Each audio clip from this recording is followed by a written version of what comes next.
बेटा, मैं जा रही हूँ जंगल में दाना लेने और आप दोनों जब तक मैं वापस ना आऊँ कहीं भी मत जाइएगा। आप लोग मेरा इंतज़ार करिएगा। ओके मम्मा, हम कहीं नहीं जाएंगे, लेकिन आप जल्दी ही आइएगा। हमें बहुत ज़ोर से भूख लगी है। ठीक है बेटा। ऐसा कहकर टोनी चिड़िया दूर जंगल में दाना लेने के लिए चली जाती है।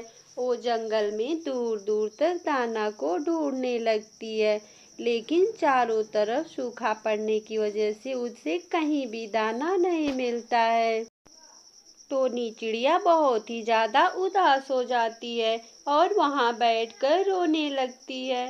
अब मैं क्या करूँ? मैं बहुत ज़्यादा थक गई हूँ। अब तो मुझसे चला भी नहीं जाता और मेरे बच्चे वहाँ पे भूखे मेरा इंतज़ार कर रहे होंगे। मैं कैसे जाऊँ? टोनी की रोने की आवाज़ सुनकर वहाँ पे एक प्यारी सी परी आ जाती हैं। टोनी, तुम क्यों रो रही हो? कभी से मैं देख रही हूँ तुम रोए जा रही हो। परी जी, मैं सुबह से दाना ढूंढ रही हूँ, लेकिन मुझे एक भी अनाज का दाना नहीं मिला और मेरे बच्चे घर पे भूखे प्यासे मेरा इंतज़ार कर रहे होंगे। मैं भी बहुत ज़्यादा प्यासी हूँ। अब मैं कैसे घर जाऊँ? मुझे कुछ समझ नहीं आ रहा है। छोटी चिड़िया, आप चिंता ना करें, मैं आपको एक जादुई घड़ा दे रही हूँ। आप इस घड़े से जो भी मांगेंगी, ये घड़ा आपको तुरंत दे देगा। इतना सुनकर टोनी चिड़िया बहुत खुश हो जाती है और परी का तहे दिल से धन्यवाद करती है। जाते समय परी कहती हैं, टोनी चिड़िया, इस घड़े से कभी ज़्यादा लालच मत करना। तुम भूखों की मदद करना, लेकिन अगर इससे तुम गलत काम करोगी तो ये तुम्हारी एक भी बात नहीं सुनेगा। और हाँ, अगर इसे कोई पापी झूठा व्यक्ति अगर इससे कुछ भी मांगेगा तो उसे कुछ भी नहीं मिलने वाला है। इतना कहने के बाद परी वहाँ से अंतर्ध्यान हो जाती हैं और टोनी चिड़िया खुशी खुशी मटके को लेकर अपने घर आ जाती है। यहाँ पे उसके दोनों बच्चे भूखे प्यासे माँ का इंतजार कर रहे थे। माँ के आने के बाद दोनों बच्चे खुश हो जाते हैं। माँ, दाना कहाँ है माँ? मुझे बहुत ज़ोर से भूख लगी है। हम कब से आपका इंतजार कर रहे हैं और हमें बहुत ज़ोर से प्यास भी लगी है। अरे मेरे बच्चों, आप लोग चिंता ना करें, मैं आप लोग के लिए सारी समस्या का हल लेके आई हूँ। तब टोनी चिड़िया सारी बात बताती है और उसके बच्चे बहुत ज़्यादा खुश हो जाते हैं और कहते हैं, तो मम्मा देर किस बात की, आप मांगिए ना इस घड़े से।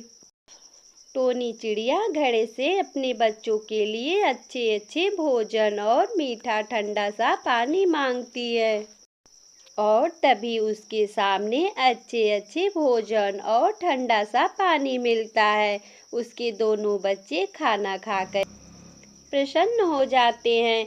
तभी कुछ दिनों के बाद गौरी सोचती है कि आजकल छोटी चिड़िया कहीं दिखाई नहीं दे रही है।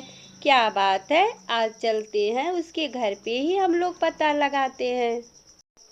तभी गौरी और कालू छिपकर एक पेड़ के पीछे से देखने लगते हैं कि क्या बात है, आजकल छोटी चिड़िया बहुत ही ज़्यादा खुश रहती है। उसी समय टोनी चिड़िया घड़े से अपने बच्चों के लिए अच्छे अच्छे भोजन और ठंडा सा पानी मांगती है। ये सब देख करके गौरी की आंखें फटी की फटी रह जाती है और कहती है, अजी कालू, देखते हो, ये तो घड़े से सारी चीज़ें मांग रही हैं। लगता है ये घड़ा जादुई है, तभी तो छोटी चिड़िया हमारे पास नहीं आती है। हमें कुछ तरकीब सोचना पड़ेगा।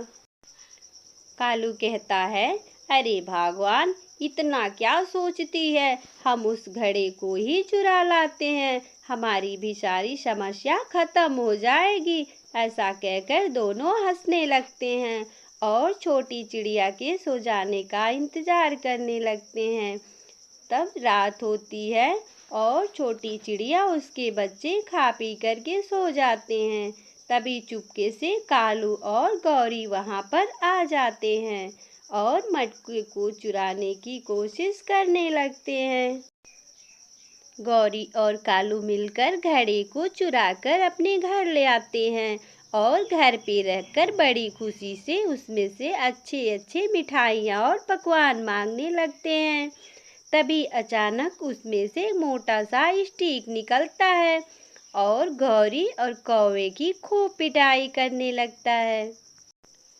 गौरी और कालू जोर जोर से चिल्लाने लगते हैं, अरे बचाओ मुझे, बचाओ, कोई मुझे बचाओ, इस घड़े ने हमारी खूब पिटाई कर रही है, बचाओ बचाओ हमें।